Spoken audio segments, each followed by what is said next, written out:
ఈ రోజు భారత జాతి గర్వించదగినటువంటి రోజు. ఈ రోజు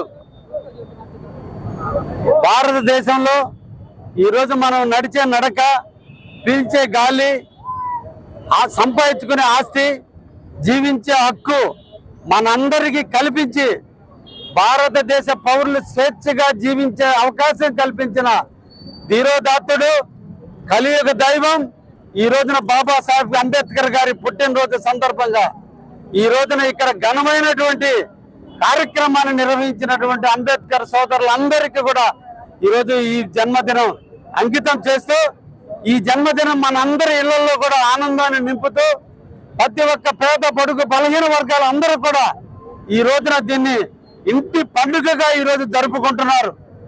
ప్రతి గ్రామంలో రామ మందిరాలు ఎలా వెలిసినాయో అలాగే ఈ రోజున అంబేద్కర్ గారి విగ్రహాలు కూడా అలాగే వెలిసినాయంటే అంబేద్కర్ గారు చూపిన మార్గం, అంబేద్కర్ గారు ఇచ్చిన హక్కులు, అంబేద్కర్ గారు చూపినటువంటి ఆశయాలు ఈ రోజున పేద బడుగు బలహీన వర్గాలకి ఆశాజ్యోతిగా మిగిలినాయి. కాబట్టి ఈ రోజు వారు అందరినీ కూడా ఈ రోజు మన అందరం కూడా దేవుడిగా కొలుసుకుంటున్నాం.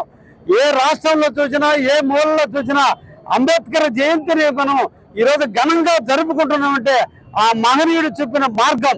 50 సంవత్సరాల క్రితం 78 సంవత్సరాల స్వాతంత్ర సమరం తర్వాత ఈ దేశం ఎలా ఉండాలి, పేదవాళ్ళు ఎలా జీవించాలి, పేదలకు సమాన హక్కులు ఎలా రావాలి, ఆస్తి హక్కులు ఎలా రావాలి, విద్యా హక్కులు ఎలా ఉండాలి, ప్రజలు సుఖశాంతంగా జీవించాలంటే, అందరూ సమానంగా బతకాలంటే ఎలా జీవించాలో రచించిన మార్గంలోనే ఈ రోజు మనం అందరం ప్రయాణిస్తున్నామంటే 78 సంవత్సరాల ముందే ఈ దేశం ఎలా ఉండాలో నిర్ణయించిన దార్శనికుడు.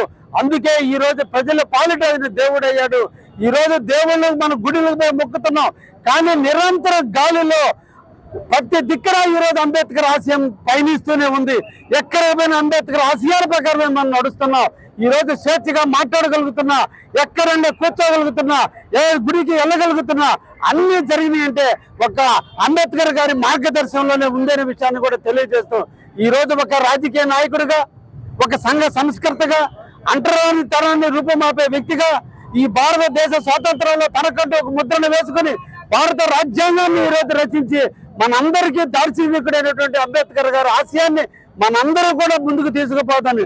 వారి ఆశయ సాధనలో నిరంతరం కూడా పేద బడుగు బలహీన వర్గాలని హక్కులు చేర్చుకోవడం, వారిని సమాజంలో ఉన్నత స్థాయికి పెంచేంత వరకు సమాన హక్కులు కల్పిస్తూ విద్యలో కావచ్చు, ఉద్యోగంలో కావచ్చు, ఆస్తులో కావచ్చు, అన్నిట్లో కూడా వాళ్ళని కూడా సమాన స్థాయికి తీసుకొచ్చినదే నిజమైన భారతదేశం, నిజమైనటువంటి దేశం.